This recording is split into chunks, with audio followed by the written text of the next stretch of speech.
In my younger years, I was enamored by the survival game genre, probably because of the success of Minecraft.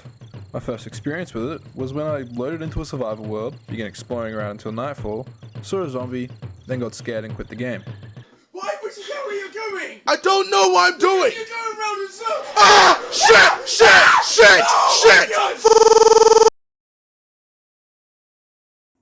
I only played creative after that. But there was always something missing from that game. Like the action, the danger, the guns. That's when I began scouring the earth looking for a game before finding Ark: Survival Evolved. I was hooked.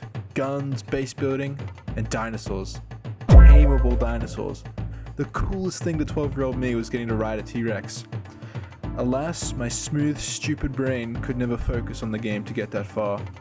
Yet, as I've gotten older, and even more smoother, I'm gonna ride that Rex. Of course, every story must have a main character.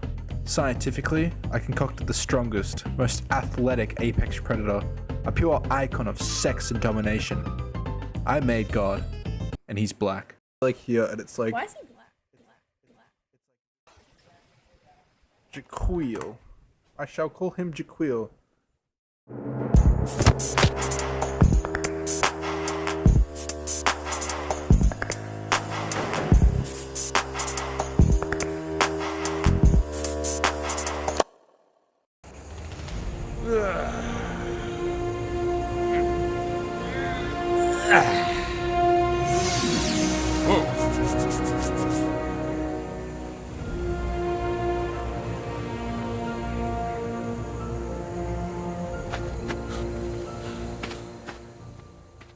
Ark starts like any other survival game. Pick rocks off the ground, grope and beat up the flora, before making some tools.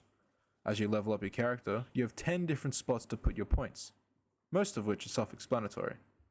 After every level up, you're given some points to unlock recipes, and well, JaQweel has his work cut out for him. And soon, JaQweel's first hurdle would appear. Oh, that guy. Ooh,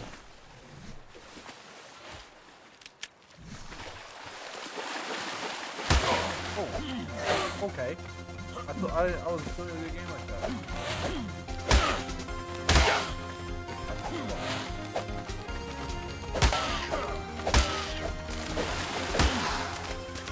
Let's die for me to become stronger. While not an extreme battle, this flying little cretin marks a declaration. A claim on this island is man, just as he's done centuries ago.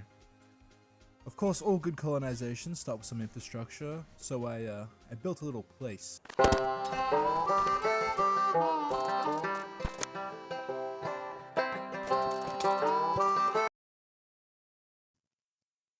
Oh yep. My little domicile here has all the essentials.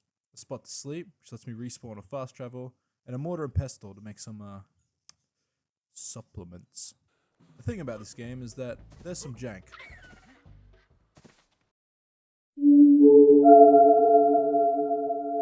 And now's a perfect time to talk about the sun. It's bad. Now, Ark follows a pretty basic rule. If you want something, hit it. If you want something dead, hit it. If you want some resources, hit it. And if you want something to love you, hit it. The way you tame something in Ark is by firstly concussing it, and then, while it's in a defenseless state, feeding it, strengthening the psychological dependence the animal has for you. Of course, there's more graceful ways of doing this, but currently we only have access to a big, heavy stick. This method is horrible, completely unethical, and I would never bash an animal. On an unrelated note, meet Tim. Tim, of course, is short for...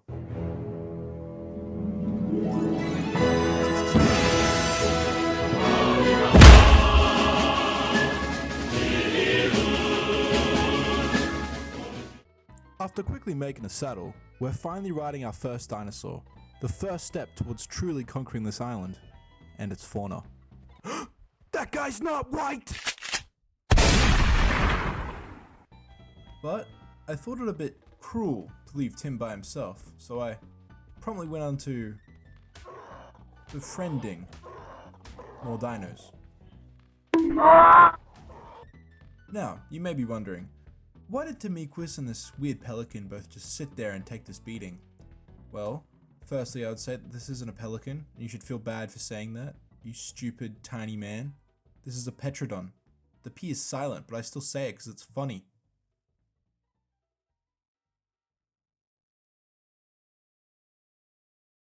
Anyway, the reason these guys are just letting me bash them is because of this tool, a bowler.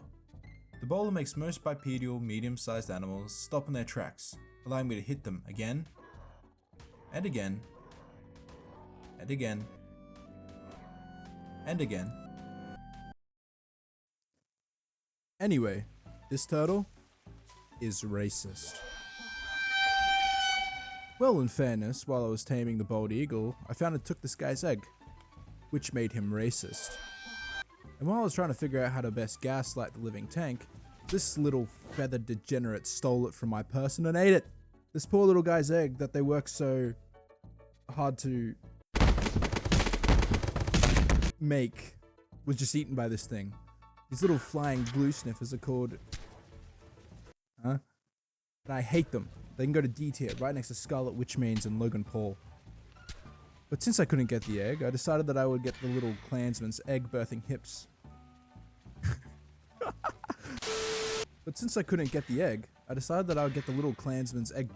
Instead, by flinging rocks at it until it goes into a coma.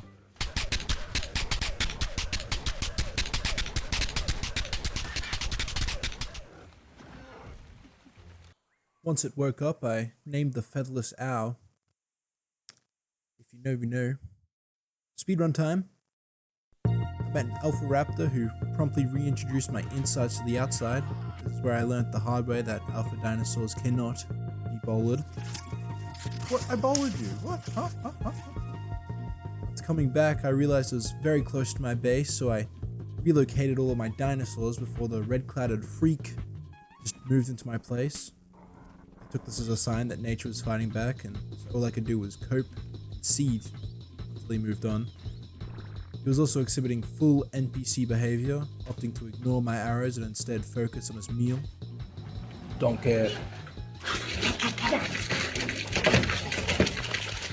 Don't care. Still don't care.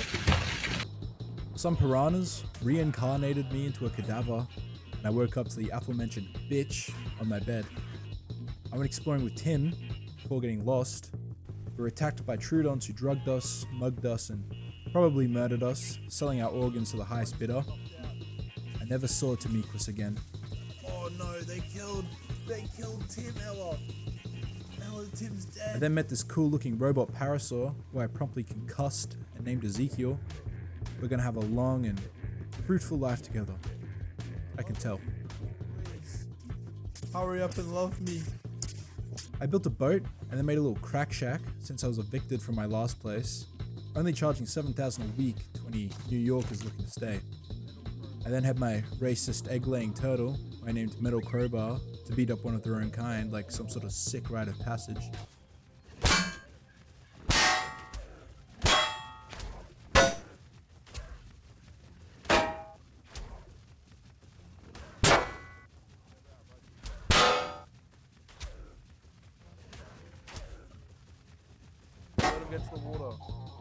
I built a little furnace and began refining metal before making some metal tools, my first proper step into modern technology. I did a little more exploring with Ezekiel because I didn't learn my lesson and got jump scared by the bugs of messing up your footage. Oh my goodness, that's a bug. That scared me.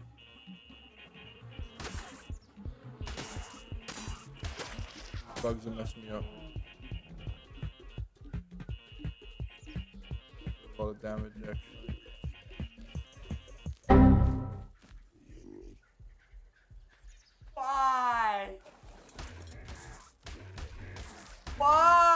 I began mass spoiling meat in my inventory to make more narcotics in preparation for trank arrows. These will be very handy. I did a little plundering, and by this I wandered around the shore for 5 minutes and got scared and came back home. I found this little explorer box and I started hearing voices. I've decided to take a brief vacation from the laboratory. Well, I say that I've decided to, but the whole thing was my assistant Isabel's idea. I don't care. I don't. It wasn't all bad, since I got a very nice XP boost. Once I got home, I was viciously attacked by a fat-ass lizard. Oh, what is that? I was a bit worried, thinking my small family was going to die, but I came back ASAP to see the oversized menace getting a Detroit-style jumping. No, metal crowbar, don't die. Where's my stuff? I need help. Oh no, we got him. Nice. Well done, boys. Oh yeah.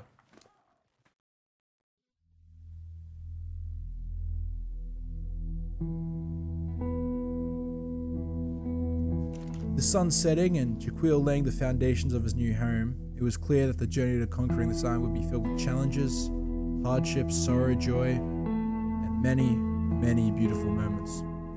But someday, soon, JaQweel would be able to call himself the strongest in this place.